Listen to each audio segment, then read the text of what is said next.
एक और जहां मनुवादियों ने शुरू से ही महिलाओं को गुलाम माना, मनुस्मृति की आड़ में उनका शोषण किया, उन्हें घूंघट में रखा और घर से बाहर निकलने नहीं दिया। वहीं दूसरी ओर उसी दौर में भगवान बुद्ध ने महिलाओं के उत्थान की कहानी लिखी। जब मनुवादी समाज में हिंदू महिलाओं का शोषण हो रहा था, उस समय भगवान बुद्ध बौद्ध महिलाओं के लिए नई दुनिया तैयार कर रहे थे। जी हाँ, शुरू में तो बौद्ध धर्म में महिलाओं को भिक्षु बनने की मनाही थी, लेकिन भगवान बुद्ध की माँ ही पहली भिक्षुणी बनी थी।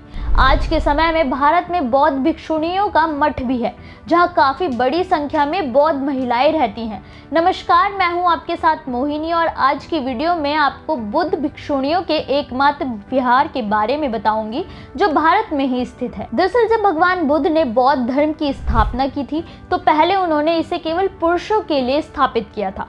भारत में बौद्ध धर्म की महायान परंपरा को फॉलो किया जाता है, यानी जो बौद्ध धर्म अपनाएगा उसे आजीवन ब्रह्मचर्य का पालन करना होगा, उसे मठों में रहना होगा और भिक्षु बनकर रहना होगा। महायान परंपरा को फॉलो करने वाले भिक्षुओं को बौद्ध धर्म में तय किए गए सारे नियमों को मानना होता है। ऐसा जीवन जीना महिलाओं के लिए आसान नहीं था और यही कारण था कि भगवान बुद्ध ने केवल पुरुषों को ही भिक्षु बनने की सलाह दी।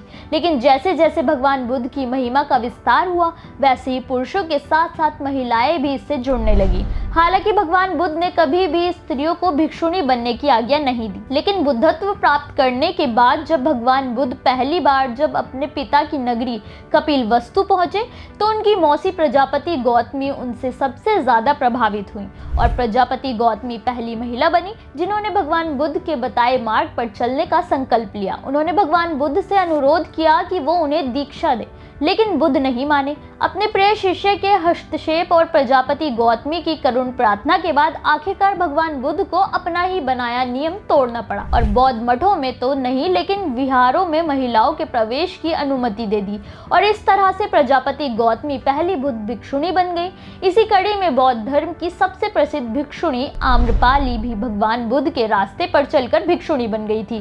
ध्यान देने वाली बात है कि महिलाओं को आज भी बौद्ध मठों में जाने की अनुमति नहीं है।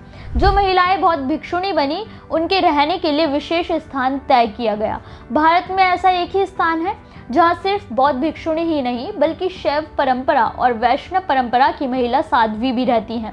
ये स्थान है छत्तीसगढ़ के रायपुर के बलौदा बाजार जिले का ग्राम तुरतुरिया। हालांकि तुरतुरिया गांव राम कथा के पौराणिक आख्यानों को फॉलो करने के लिए जाना जाता है, लेकिन ये भारत का इकलौता बौद्ध महिला विहार है। यहाँ हर कार्य महिलाएं ही करती हैं, पूजा पाठ से लेकर अनुष्ठान तक यहाँ सब कुछ महिलाएं करती हैं। आपको बता दें कि तुरतुरिया के अलावा भी पहले कई महिला बौद्ध विहार हुए, लेकिन उनके बारे में पुख्ता प्रमाण नहीं है। लेकिन तुरतुरिया में बौद्ध भिक्षुणी के प्रभावशाली होने के पुख्ता प्रमाण मौजूद हैं। इस स्थान पर बौद्ध धर्म से जुड़े अनगिनत अवशेष मौजूद हैं। किसी समय में यहाँ ईंटों से बना स्तूप भी था, लेकिन अब वह ध्वस्त हो चुका है। चीनी यात्री वैनसांग ने अपनी यात्रा के वर्णन में तुरतुरिया के बारे में भी लिखा है। उनके अनुसार उस दौर में तुरतुरिया से कुछ दूरी पर सिरपुर नाम की एक जगह थी, जहां 100 से भी ज्यादा बौद्ध मठ मौजूद थे और 10,000 से भी ज्यादा बौद्ध वहां शिक्षा ग्रहण करते थे।